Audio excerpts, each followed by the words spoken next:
So this is what I'm going to go over today. I do have to keep this one short, and I'll explain here in just a moment. So I've got a couple of announcements. So let's see. The first one is I need to change the time of the workshops. So I'm going to start the workshop now at 10 a.m. So a half an hour earlier. So going forward, they're going to start at 10 a.m. Mountain Time. So that would be noon Eastern Time.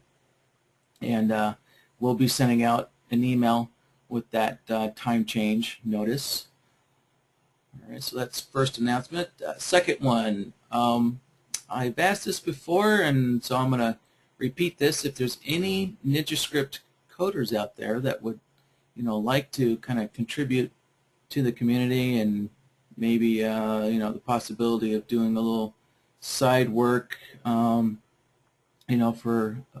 a fee, let me know. Every once in a while I do get asked to take an existing indicator, something like from Big Mike's, and just modify it, add some simple modifications so that it can provide a data series output for BloodHound, so that BloodHound can read it. All right, so there's lots of indicators up on Big Mike's that will draw, like a line or an arrow on the chart, and in order for BloodHound to kind of read those signals, it needs relatively a simple modification. So if there's anybody out there that would like to kind of help fellow BloodHound customers out and modify some of these indicators, let me know. Send an email to me at support@sharkindicators.com, and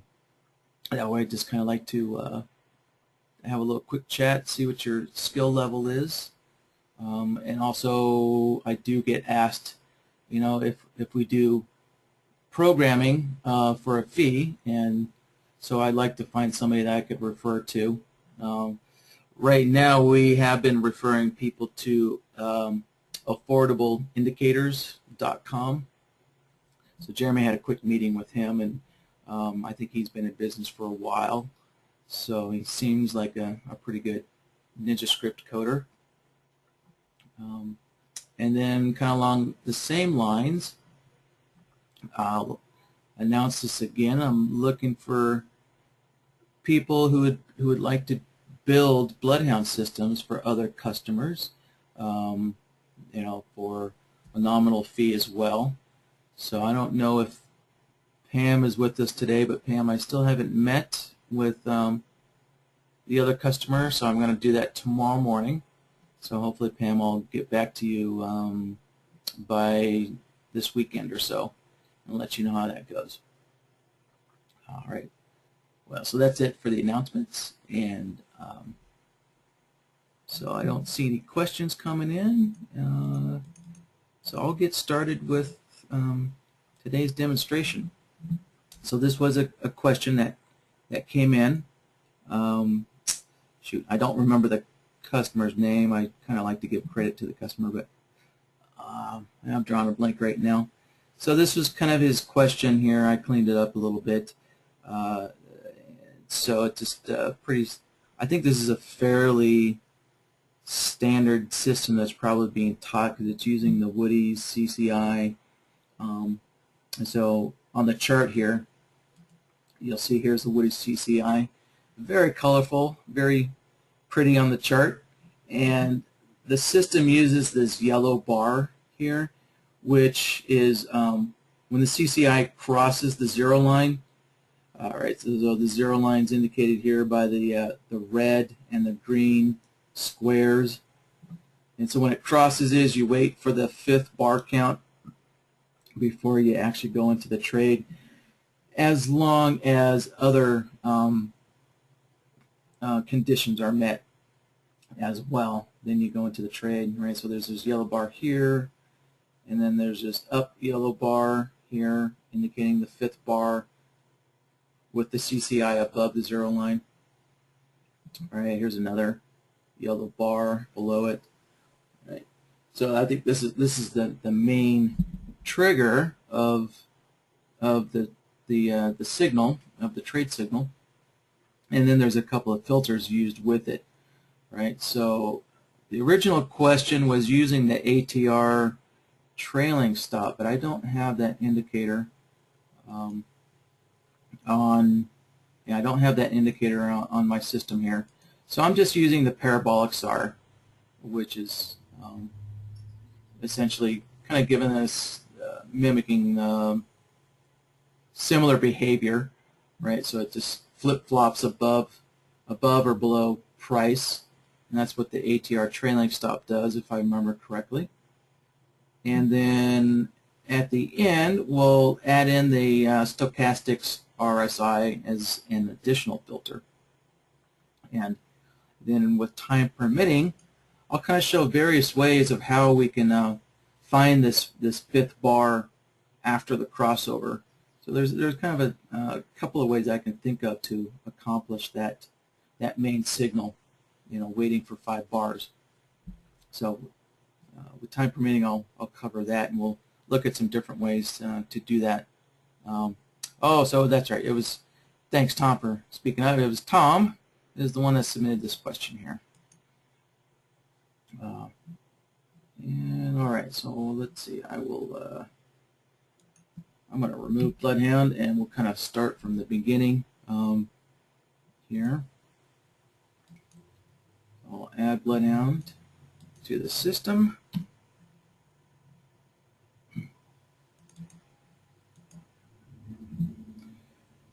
All right, and I forgot to mention here that we have the system relies on 2 different charts. We have a 5-minute and a 30-minute chart. So we're using the ParabolicSAR on this 30-minute chart as a kind of higher time frame trend filter, I take it.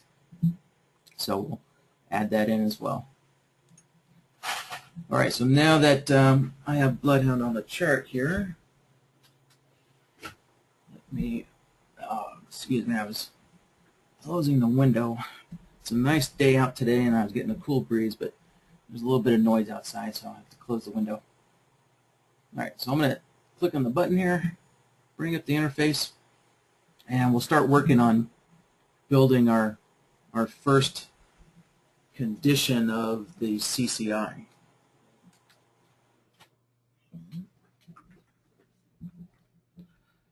Let's see. So the way I want to approach this is using the threshold solver. So the threshold solver was designed for indicators like the CCI and the Stochastic RSI, where they run on their own sub-panel on the chart, right? So these indicators have their own scaling, their own values, which is totally separate from the price scaling. So the threshold solver, is designed so that you can put in different levels of your indicator to see if your indicator is above or below those levels. So with the CCI, we're just looking to see if it's above or below the 0 line. So that's going to be pretty easy and straightforward. So we'll put the threshold solver on there. And I will change the name. So we'll call it the WoodiesCCI.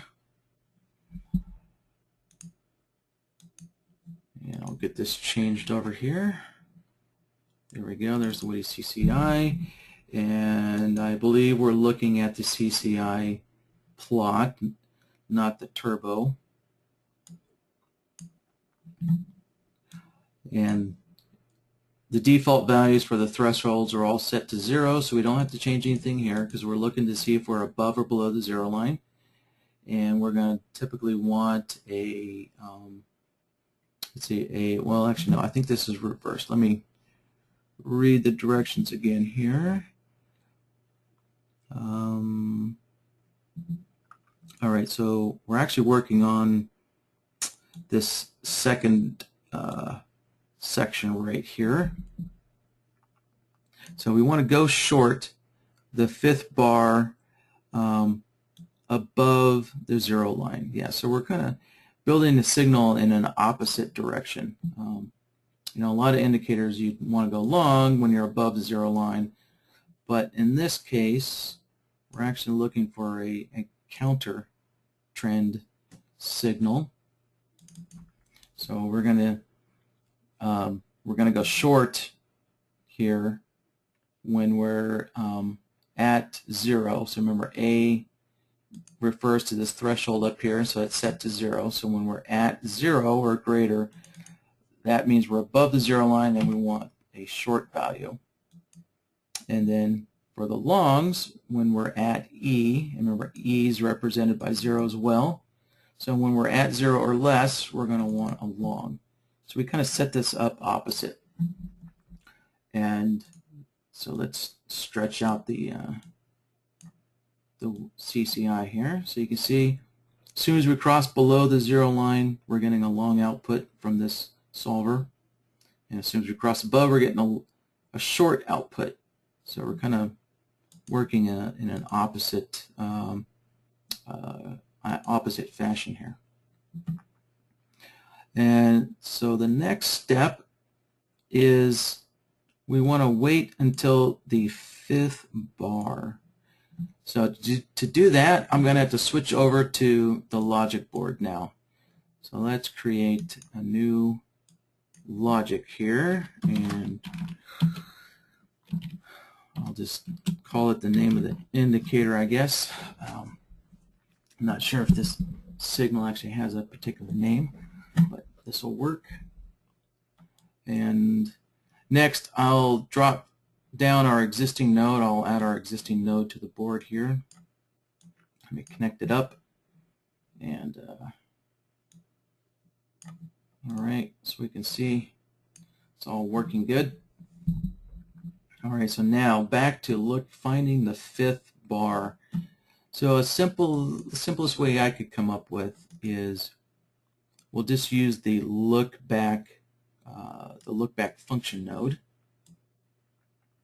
So in the look back function node, we're going to want to set the displacement to 0. So, and set the look back period to 5. Oops, 5. And you'll notice as soon as we increase this look back period greater than 1, so if it's 2 or greater, this new parameter shows up. And in this particular case, we're going to look back and look for the minimum value during those 5 bars that we look back. So what that does is, let's see, so we're on the current bar, this current bar right here, it's still above the 0 line. So as we look back 5 bars, if it finds any bar where the indicator is below the 0 line, right, then that would be like our minimum value that it would find, and it would hold on to the minimum value. So let me connect it up, and it'll probably make visually we can make more sense of this if I connect this up. So let's let me adjust my chart here. Okay, so if I step forward, so now we're above the 0 line, right? So remember our solver here is giving us a short output. So with the short output, now we're going through this look back node. So this look back node is taking that short output and it's looking back 5 bars and saying, are there 5 more short signals? And there are not. So the minimum signal is actually a long signal. So therefore we get a blank output. And if we step forward another bar, of course this is only 2 bars now forward, so the output is still blank. Now if I change this to max, then look what happens. We get a long output and a short output. So what the lookback's looking for is just any bar that has a long or a short output. So what you can do is just kind of play around with these. If it's not making sense to you, you can just play around with these, and just kind of take a look at the outputs. Of course, you can go to the documentation page and just play around with it until you kind of get the hang of it, and you can get it figured out that way. So that's kind of the beauty of BloodHound. You can just play around with it until you get the results you desire. Don't worry about trying to get it correct the first time. So let me go back to the chart, and I'll just keep stepping forward. So we're on the 3rd bar now, the 4th bar now, and now there's the 5th bar. So now in the 5th bar, as the look back node looks back 5 bars, it sees that all 5 bars are above the 0 line. And so now we get our short output. And you can see here on these long outputs as well, the long outputs line up with this yellow bar on the CCI, marking our 5th bar with the CCI below the 0 line. All right, so that is our main condition here. So let me swap it. I'll put it up on top of the list. All right. So we got item 1 taken care of. All right, next we'll take care of this ATR trailing stop. However, I'm using the ParabolicSAR since I don't have the ATR trailing stop, and we'll put it on both the 5-minute, which is our default time frame, and the 30-minute. So to do that, let's go back over to the solver tab, and I will add a chart on here, and it needs to be a 30-minute. And then next I'm going to add a comparison solver. So I'm going to use the comparison solver to compare the ATR, well, in our case, the ParabolicSAR, which is the purple dots up here. So I'm going to compare the ParabolicSAR to price.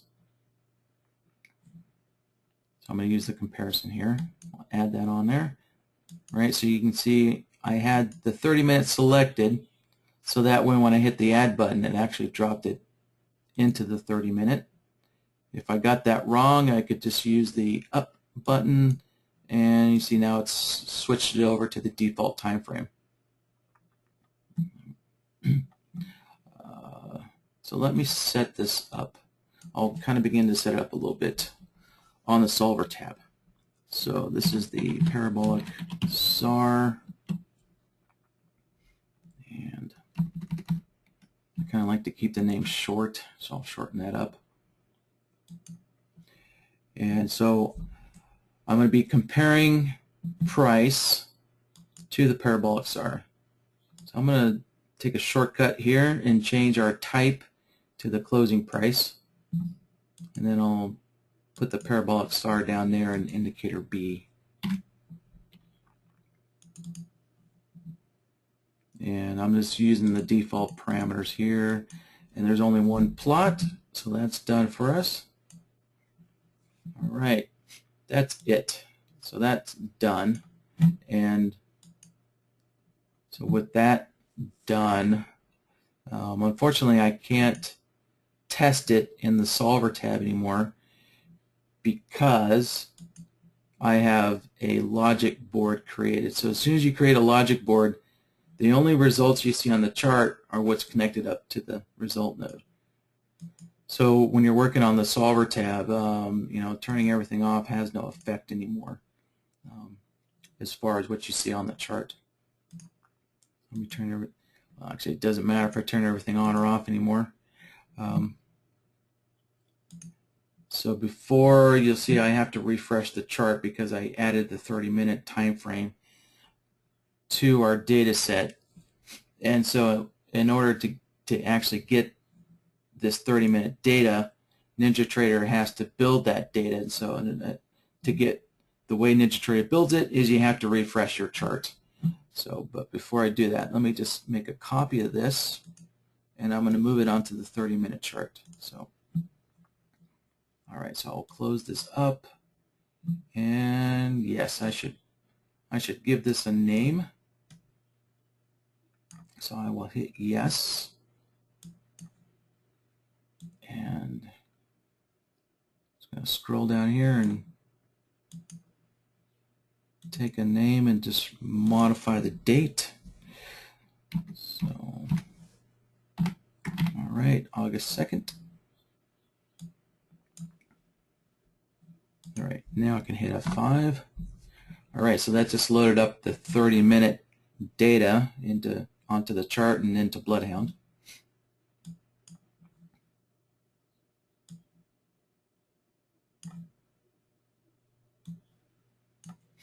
All right, so the next thing I'm going to do is I'm going to add both of these solvers onto our logic board.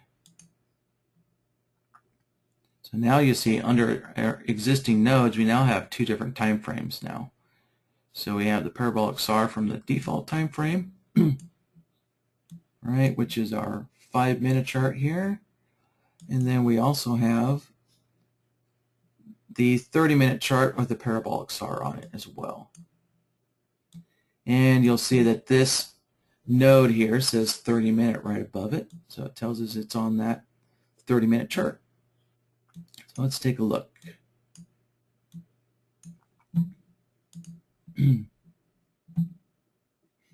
All right, so when price is below the ParabolicSAR, all right, we can see we're getting a short output. And when price is above it, we're getting a long output. So that's kind of a setting up our trend filter.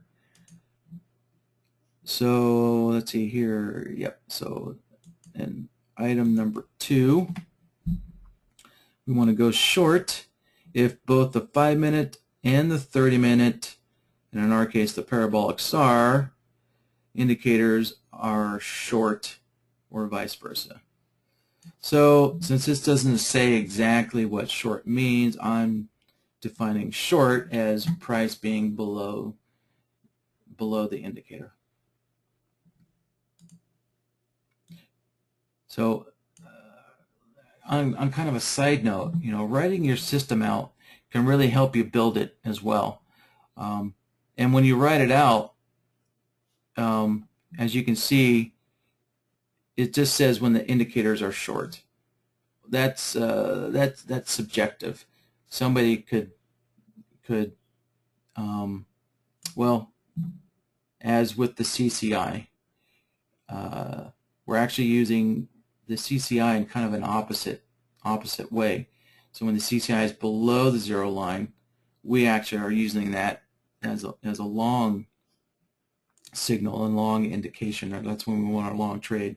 So when you're writing things out, writing your system out to help you define it in BloodHound, it helps to write exactly what you mean.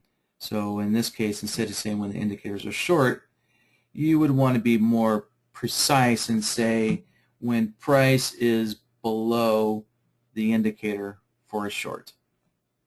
And that'll kind of help you better figure out, you know, how to set up your solvers. All right, next, let me look at the 30-minute here. And I do have the global crosshairs turned on. So you can see my crosshairs moving.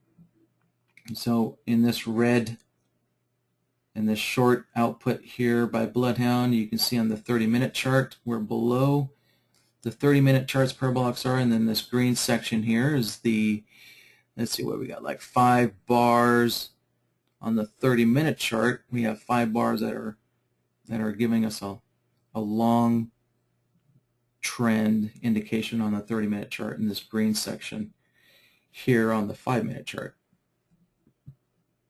So it looks like that's working correctly.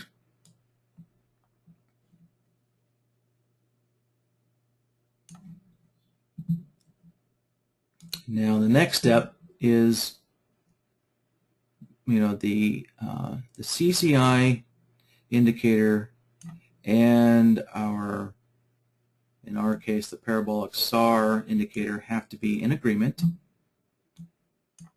So that is going to be an AND node. I'm just going to move things around, kind of clean them up a little bit, organize them. So we're going to use an AND node because everything has to be in agreement.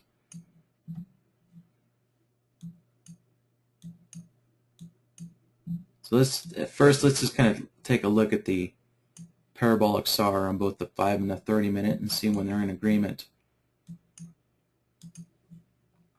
All right, so looks like, wow, we got a nice, really nice downtrend on gold here. So we have this solid section here that's all in downtrend on gold. Then our 5 minute has a minor little uptrend indication, and then we're back to a downtrend. So, and so forth. So we can see on the 5 minute chart, when our parabolic SAR is in an uptrend indication, we get nothing out. There's no output.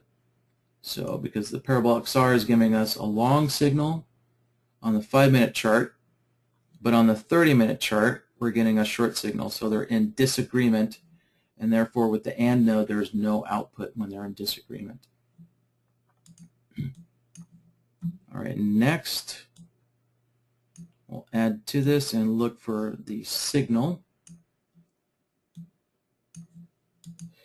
And so I'm going to scan through the chart here and see if there's any signals here that we get. Oh, there we go. So here is one. So it kind of looks like this system is looking for a it's looking for the initial trend, and then it looks like we're trying to get in on kind of some kind of a pullback within the trend, and yeah, get in on some kind of a pullback point, and then to go with the trend. So that's why our CCI output is reversed. So we want to short from the CCI when it's above the zero line, because we're actually kind of using this. It looks like we're using this as some kind of a little pullback on the bigger trend. All right, so on the bigger trend on the 30 minute chart, we're looking for a little pullback on the 5 minute chart to get into the bigger trend and go short here. So that's kind of looks like the main signal there. And oh, look at that. I still have the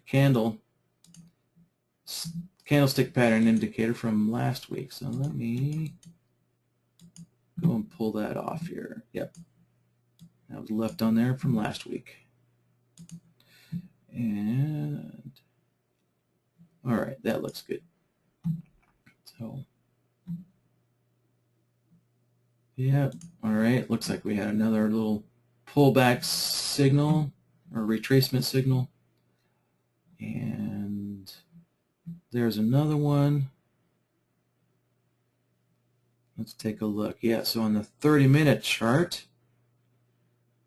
our parabolic SAR, we can see right here on the 30 minute chart. Let me squeeze the bars up a little bit here.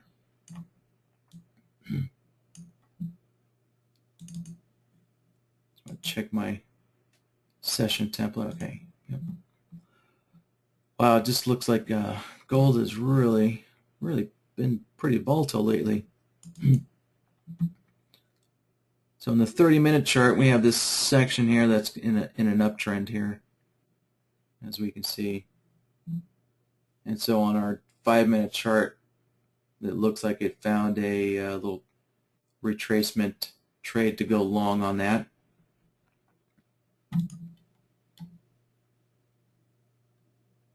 See if there's any more. Yep, here's another one.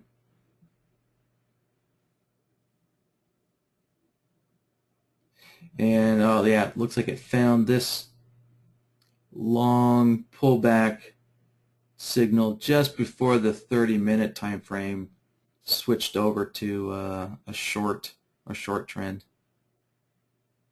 So All right, let's work on that third, on this third part here. And so then we see also wants to do the same with the stochastic RSI. So I'm not given any kind of information here, so I'm just going to work with, let's see, we'll see how this works using the 0.2 and the 0.8 threshold levels on the stochastic RSI. We'll see how that works.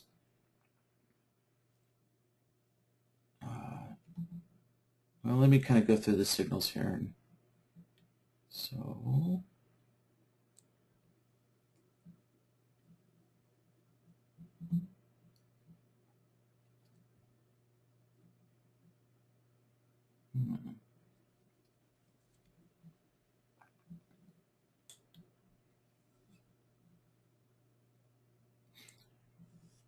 all right, well, we can do this in two different ways. We can quickly, easily change things around and figure out what works the best. So I'll look for a short signal when the stochastic RSI is above 0.8, and I'll look for a long signal when it's down here in the oversold area or below the 0.2.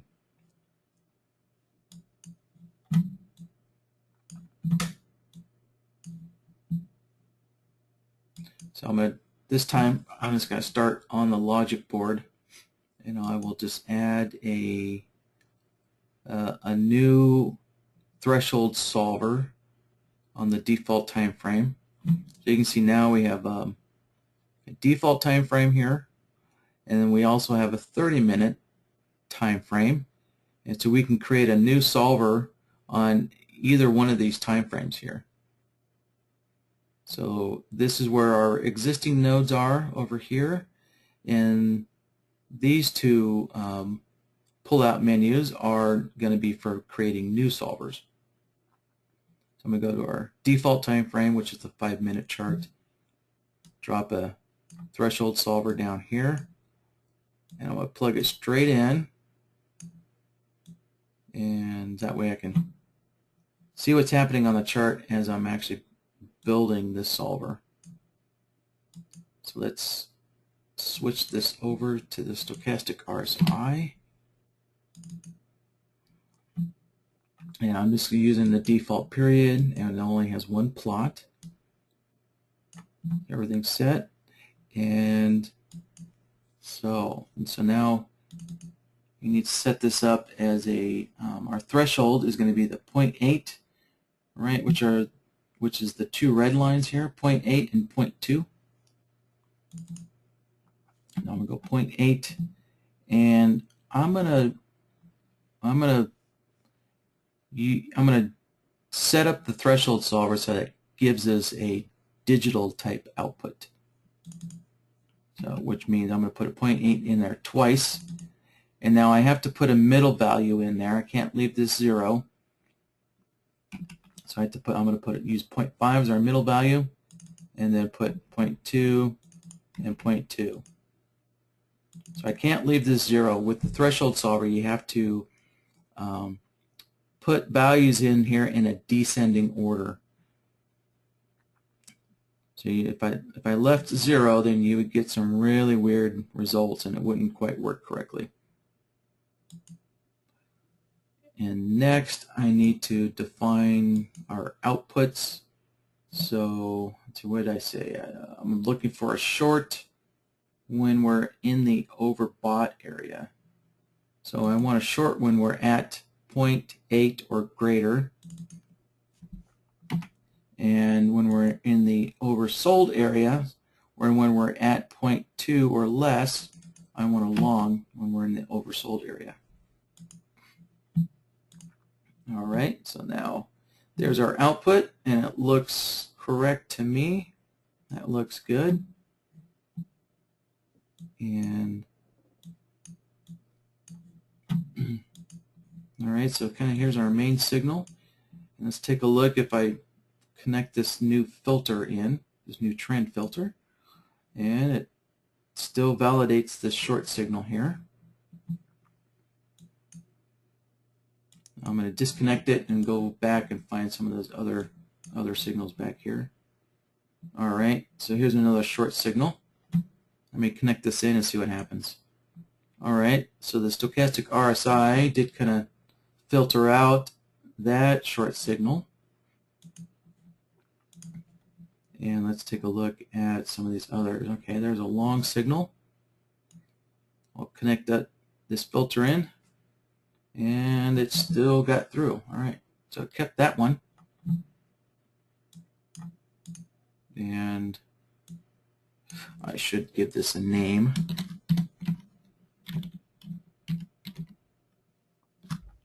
Okay.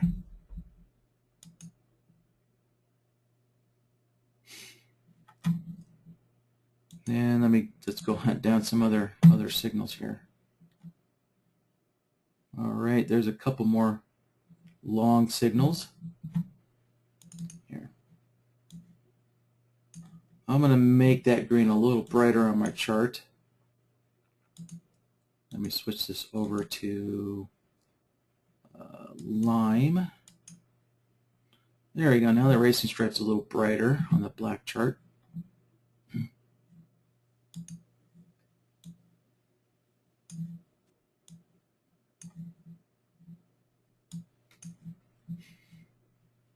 All right, so there's our two long signals without the RSI.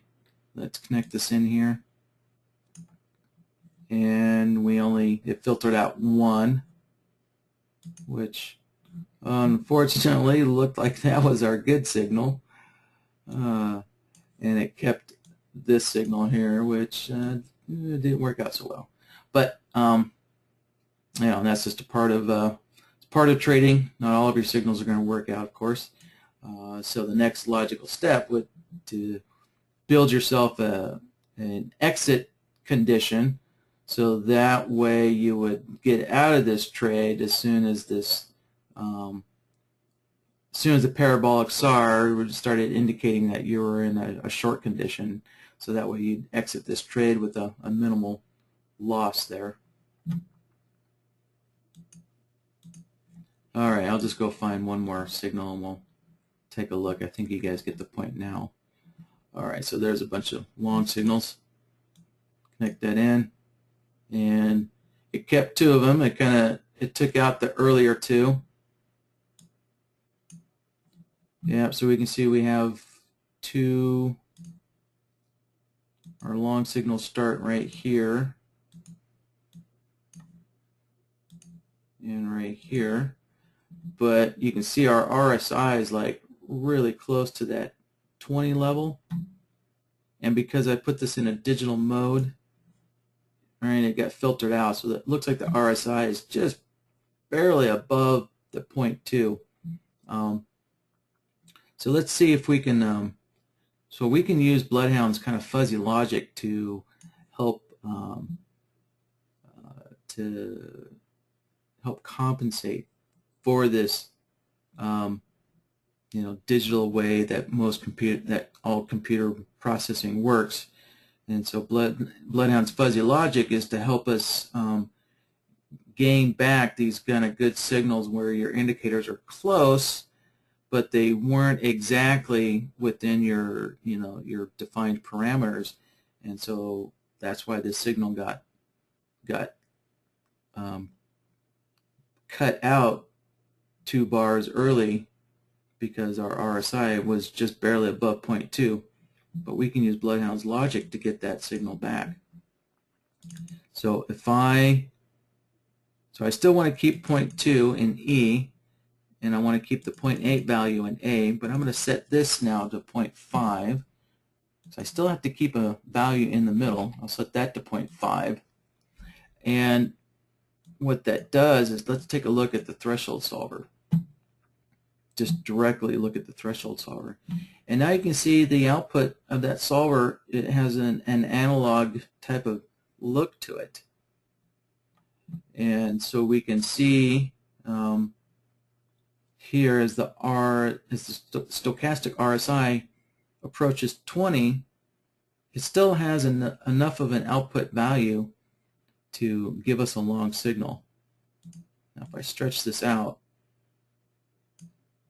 we can see the output begins to dip a little bit because, you know, the RSI is just barely above 0.2, and so the output begins to diminish a little bit, but it's still within our threshold of accepting a long signal out of that.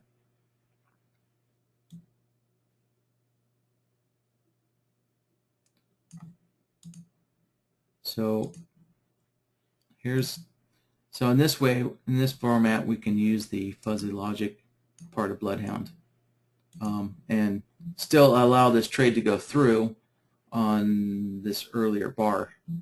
So let's take a look at the output now. There we go. Yeah. And so I can see there's going to be an inevitable question, which is, well, can I clean this up so that I only get one bar signal instead of 4? And the answer to that is, of course. What we can use is the signal blocker. I can put the signal blocker in there. So time to stretch this out now.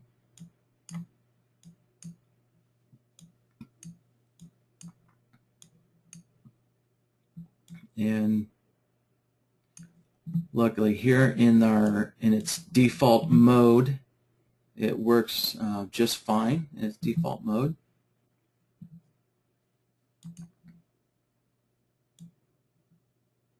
So the way this is working is the signal blocker is going to be blocking additional signals for 5 bars.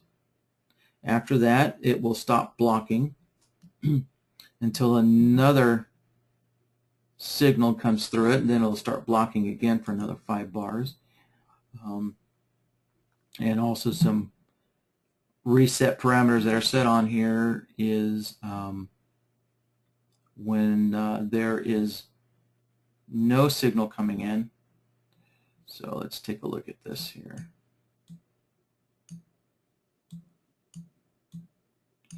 Right, so we have a signal coming in on these 4 bars, and then on this bar after, right, that's no signal.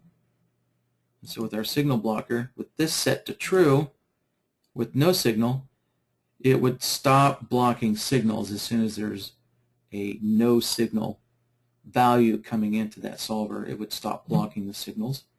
And this reset, well, this reset signal, it's not being used, so that refers to the reset input, and we're not using it for this system here. So, and the other default reset function here is the input opposite signal. So if somehow a short signal managed to come in immediately after this long signal, the short signal would also reset the signal blocker, and it would stop blocking signals as well. So there are several other videos out there that explains the signal blocker in far more detail. So if you go to our let's see here, let me pull up the I guess it doesn't matter, I'll just pull up the documentation. And if we go to the recorded webinar section, so I'm going to BloodHound, down to Learn BloodHound, and we have our training workshops down here. And right, so we have our recorded webinars. So the recorded workshops are in here.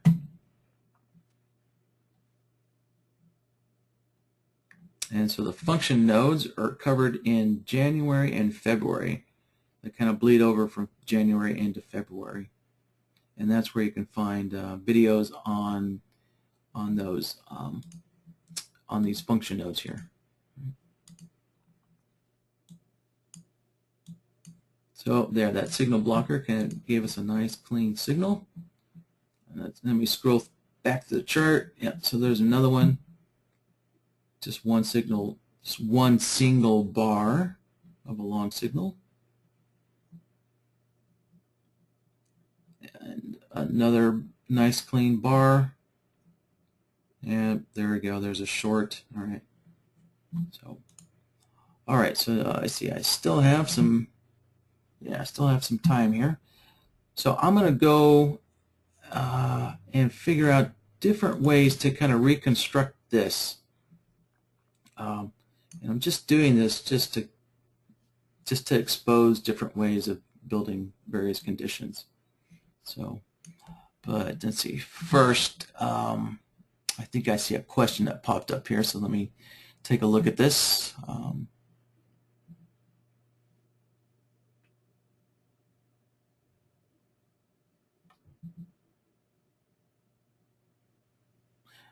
Let's see, so Tony's asking, before you end today, do you mind commenting on my requested topics so I know if they are possible and made your list? Thanks. Let's see. Tony, I thought I had covered your stuff last week. All right, well, Tony, I'll have to look back through your ticket there and see what that was again. So I'm actually kind of looking through it right now, just buying some time. Oh, I see. Okay. And you know, Tony, I didn't actually get to look at, yeah, your question came in a little late again last night, Tony, so I didn't get a chance to look at it. Sorry about that. But yeah, let me finish this up and I'll read it real quick and try and get to that. So all right, so back to rebuilding this condition here. Let's see, so trying to look at my thought process again. Yeah, so my thinking was that I think I can use two different crossover solvers to mark this single bar here, to mark a signal on this fifth bar using two different crossover solvers. And yeah, let me work off to the side here. I'm going to slide this down and I'll kind of work in this upper area. So let me add a crossover solver. I'll connect it up. All right, so we're looking for our CCI to cross the 0 line. Yeah, so we have the CCI selected as our plot. And let me kind of go back to this. Anybody else that's using the WoodiesCCI, right, you can also see that there are some data series to indicate when you're in the chop zone or the sidewinder or the zone bars. I don't remember what the zone bars are. All right, but when you look at this indicator, right, you can see there's various colors indicating, right, if I remember correctly, there's a bar, or what they call this, hashes. This upper or this outer hash of different colors, and then you can see there's this inner one, which is a dark red and a yellow. So I believe, actually I don't remember. So one of these is the chop zone and one of these is the sidewinder. And I haven't played with these, so I'm not sure what these output values are, but if you wanted to play with these to kind of add them into your system, I would use the threshold solver. I would start with the threshold solver and play with these and kind of start with like a value of 1 and then maybe 2 and then maybe 3 to see if that's what the output value is on these. Yeah, to see if they go from like 1 to 0 to -1, indicating whether you're in a chop zone or not. Same with the Sidewinder. Oh. All right, let's see. Yeah, still have the CCI selected. Okay, so we're good. Good there. And so we're looking for a crossover of the CCI above and below the 0 line to cross the 0 line. So I'm going to set indicator B to an absolute value, and it defaults to 0. So there, as soon as I change that, we can see we're getting a long and a short when the CCI plot crosses the 0 line.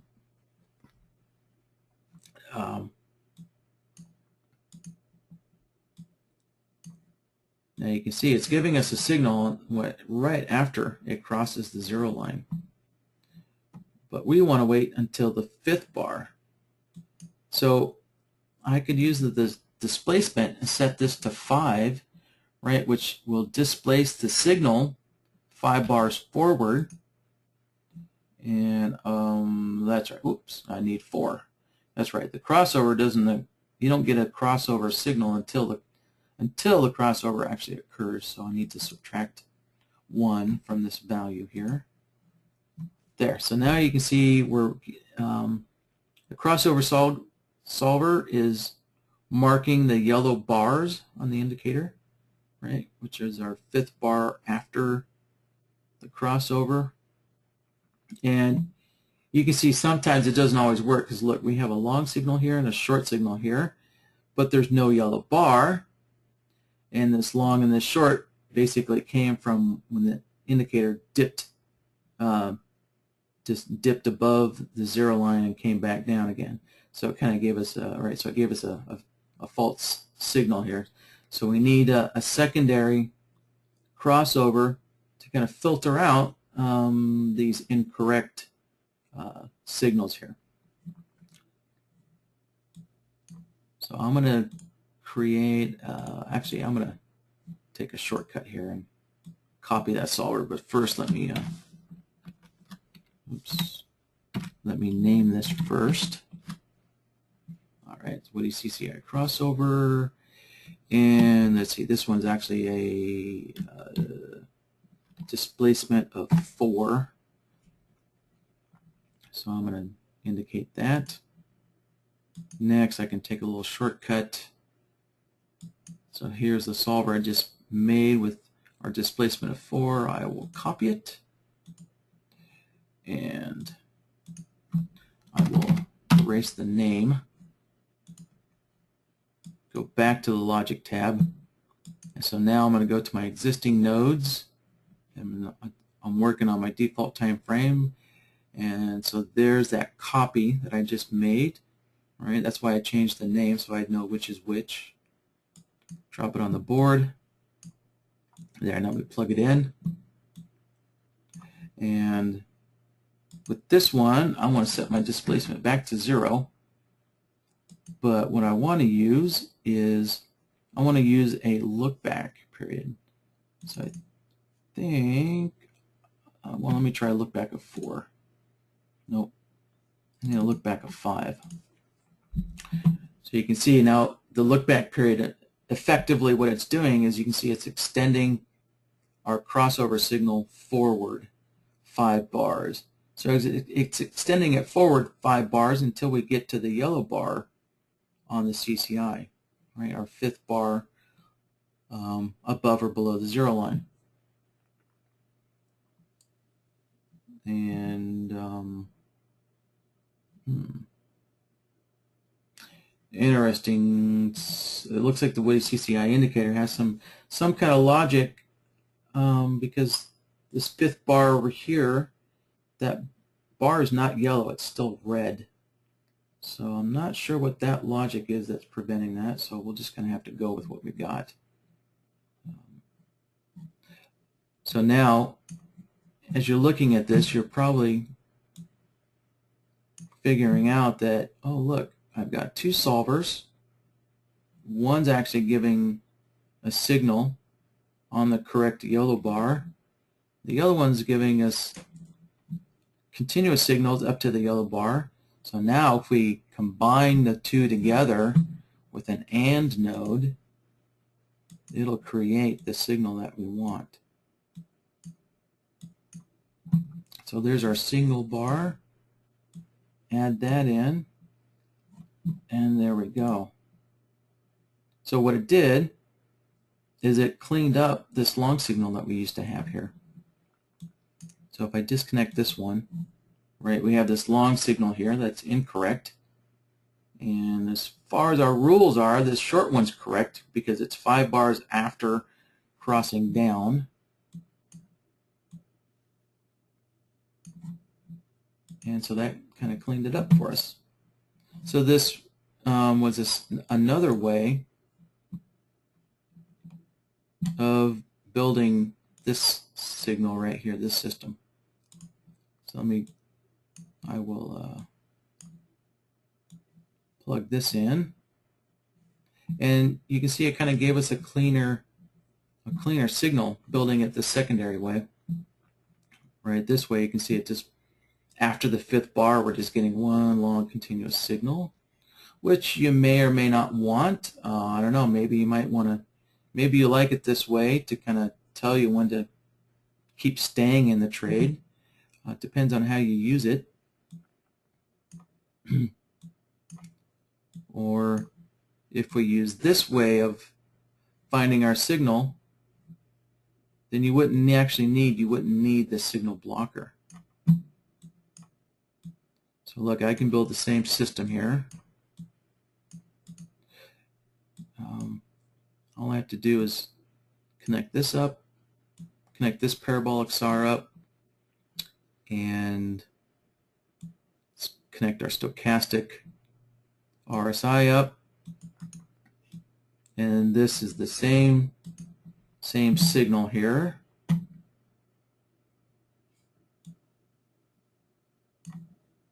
Or it should be.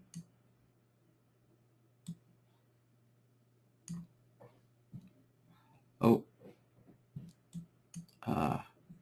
look, so see if you guys can figure out what I did wrong here. So you can see we got a short signal here from our original system down here, which is correct.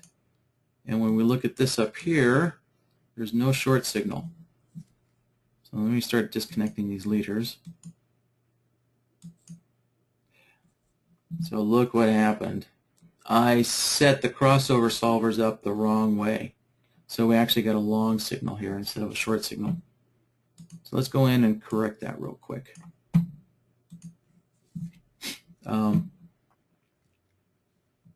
So remember, when the CCI crosses above the 0 line, we're actually looking for a short signal out of that, not a long signal. So the default, remember I had to, on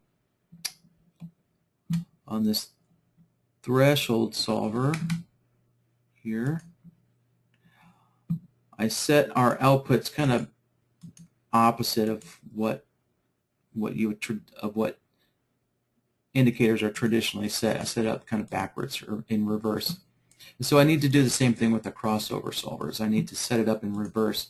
So instead of using the crossing in direction, I actually want to use the crosses against direction. So set that to 1. And I need to do the same with the other crossover. Set it to crosses against direction. And what that did is it reversed the signals here. So now we're getting a short signal here in the correct location. So now I can add the other filters out into it, our parabolic SARs and our stochastic RSI, and there we go. There is our short signal. So let's go look for some other signals here. Make sure it works the same. Okay, so there's a long, and somehow we got 2 longs. Let's see.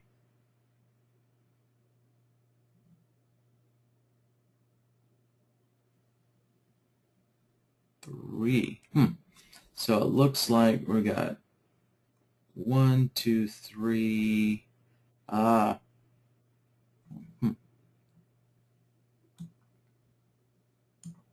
let's see why this is not working here.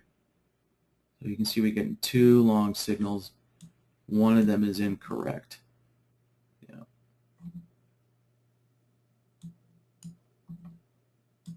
So I'm going to drop an and node on here just so I can take a look at the these crossovers, the main signal from the crossover solvers. And let's see. So this is not functioning the way I kind of envisioned it. Yeah, so if I look at this one, this crossover, right, where it's using, this one's using the displacement of 4. You know, look at the CCI is just crossing above and below the 0 line quite a bit, and we're getting a lot of mixed signals here. And let me look at this other crossover that has a look back of 5.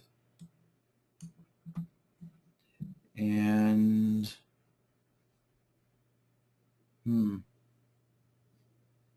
yeah, so we discovered that apparently this way does not function very well, does it?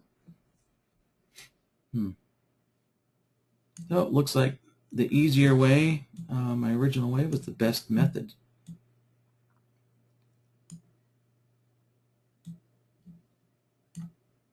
So we'll just stick with this way. So,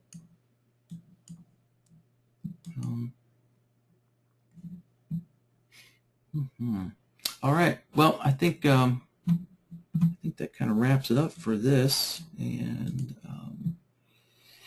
yeah, let's see. All right. So let me take a quick look at Tony's question here, and I'm just going to wrap this up. So I have to end early today.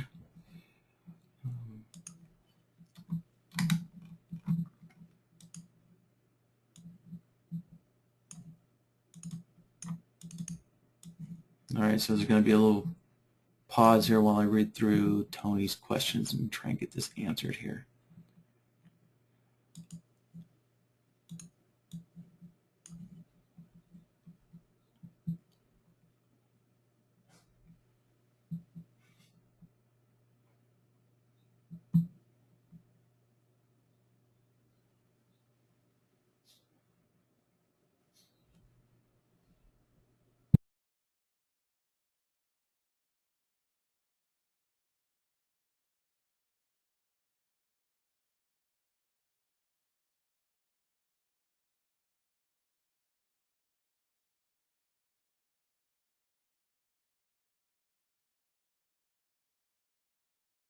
First question is, I'm going to take a look at the image, is Tony's wanting to change the colors. All right, so Tony has multiple instances of BloodHound on the chart, and so Tony, this is really a NinjaTrader question. So remember, BloodHound is just an indicator on your chart. So if I bring up the indicator window, right, you have all of these different plots, and just like any indicator, just like every indicator, you can go in and you can change the color here. So if I didn't want, so let me give you a quick example. So I'm going to close this up so that it saves this system back to the file. So remember, every time you hit exit on this, or anytime this indicator, or this, I'm sorry, this interface window closes, no matter what closes it, if you hit F5 on the chart, which forces this to close, or if you hit exit, every time this interface closes, it saves your work back to the file. So I need to save it back to the file, and I'm going to add another BloodHound to the chart to kind of create an example of what Tony's wanting to do here.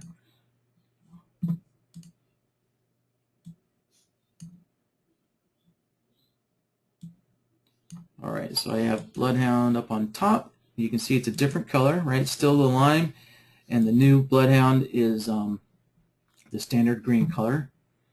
So let me go in and load up this template that we just built here, today's workshop.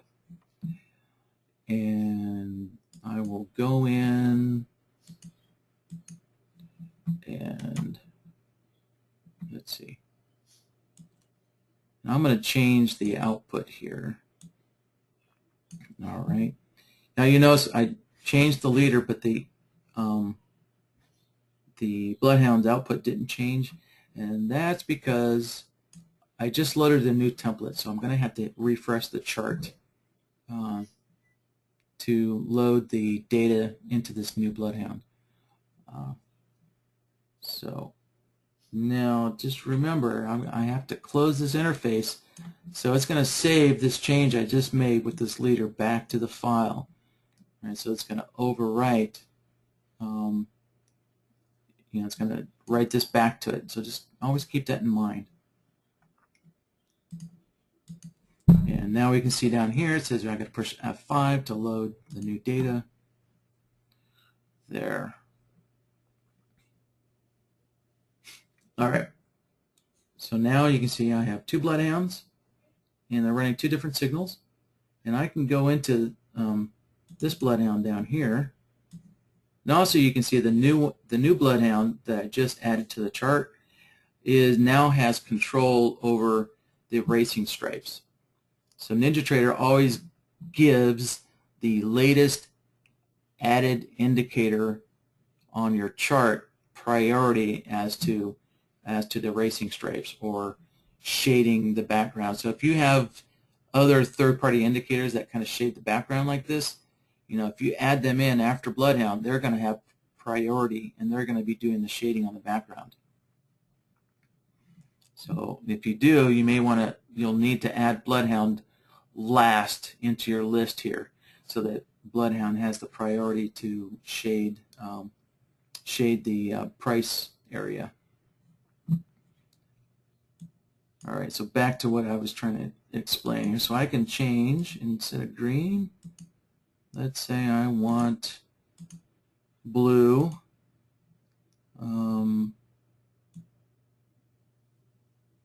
Let's see, I'll use this blue here, or wait, there's a better blue. Let's see, where is it called? Cadet blue.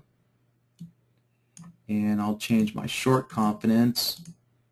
Let me change it to, let's see, yellow or gold. Let's see. Or orange. Hit OK. And so now you can see I have two different BloodHounds on here with two different colors.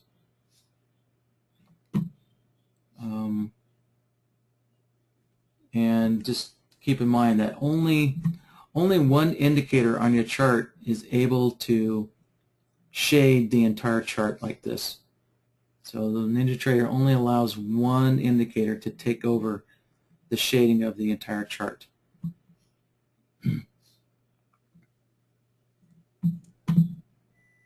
All right, so I think that's one question done. Let me read the second question here. It's a little long, so give me just a moment.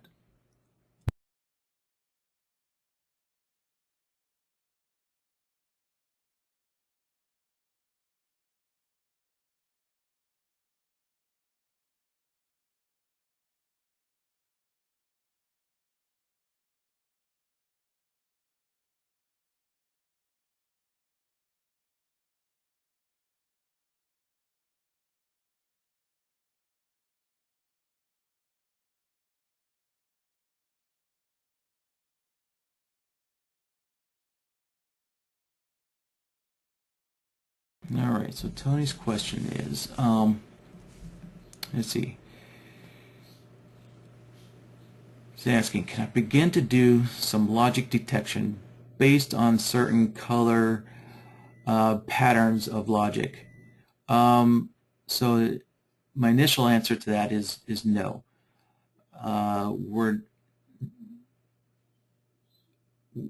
NinjaTrader doesn't give us the ability to analyze color, at least not with version 7. Maybe with version 8 we can start doing that, hopefully. But I think we can still. So if you're trying to analyze color patterns on a third-party indicator, then no. But if you can create the logic that changes the colors in your indicator.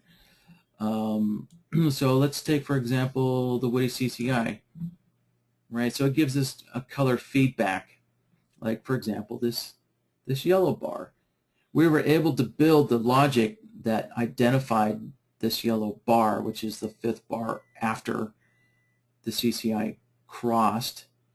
And so we were able to detect this yellow bar because we were able to build the logic condition. So if you can do that, then the answer is yes. So you have to know what the logic is that's changing your indicator's color, and build that logic with BloodHound. So that's one way you can detect various color patterns on your indicator.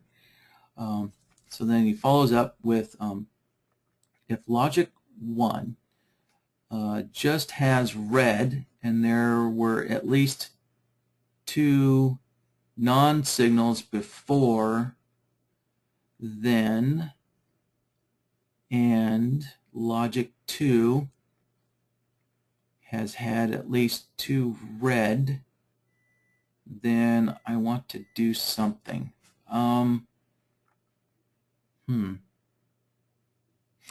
Yeah, you know, this is getting kind of complex to convey to everybody else. I had to set up some kind of, this really needs to be represented visually on the chart in order to get a clear understanding. So Tony, I'm going to, I'll have to defer this to the next workshop, so that way I can get something visual on the chart. And I think I have an indicator that can do that. But Tony, if you have indicators that are kind of giving you this, that would help me out as well. But maybe you're talking about your BloodHound, because I see something that you guys aren't seeing is that Tony gave me a screenshot of his chart, and he's got 4 different BloodHounds on there, and so he's probably looking for different patterns on the 5 different bloodhounds on here.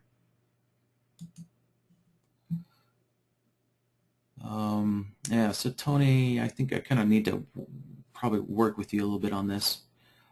So let me go on to the third question here.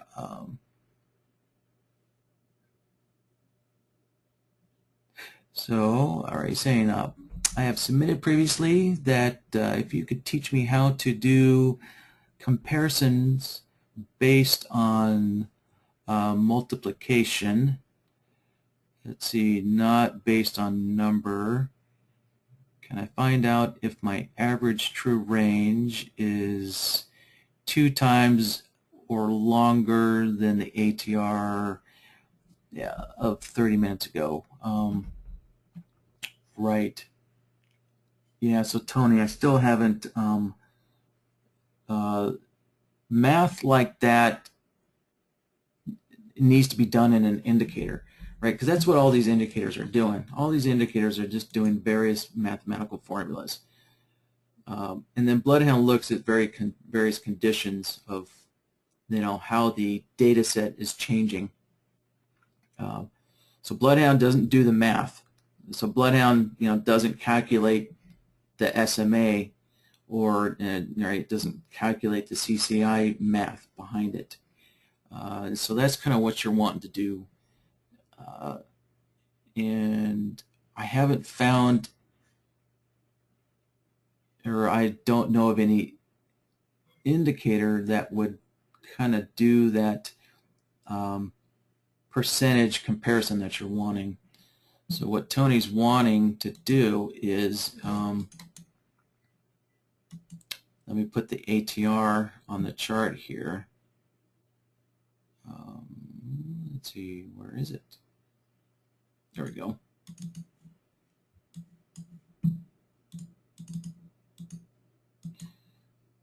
And there we go. I'll change this to kind of a whitish color, make it easier to see, and I'm going to thicken it up. And I'm going to get rid of this BloodHound here.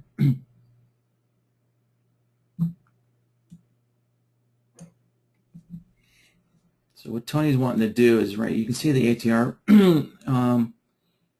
at least on this instrument, it's ranging from 1 right to 2 to 3. So Tony's kind of wanting to see if the value from one bar of the ATR to another bar doubles or not. Kind of looking for a volatility spike, I'm assuming. And right, so that's kind of a mathematical formula. You're looking for a percentage movement, a percentage change in movement. So, you know, Tony, I wonder if you take the ATR of the ATR. I wonder if that would accomplish what you're wanting to do. You know, like take a 1, or no, take a, let's see, what would be a 1? I wonder if it would be a 1 period ATR of your, like this 14 period ATR, and maybe that might do the math for you. Interesting. Something I guess you can try out, and maybe that might do the math for you. Yeah, interesting. All right. Well, gosh, with that, guys, like I said, I had to end this early today, so that's why starting next week we're going to start a half an hour earlier, because I had to end these sooner. So with that, Tony, now that I have your questions, I'll work on these for next week. So kind of consider this like a little precursor or prelude to next week's workshop, and we'll address some of these more advanced technical issues. All right, guys, with that, I'll have a good weekend, and summertime vacations is with us, so enjoy your summer, and I'll see you guys next week. All right, so remember, we're starting at a half an hour earlier next week. All right, guys, we'll talk to you later. Bye-bye.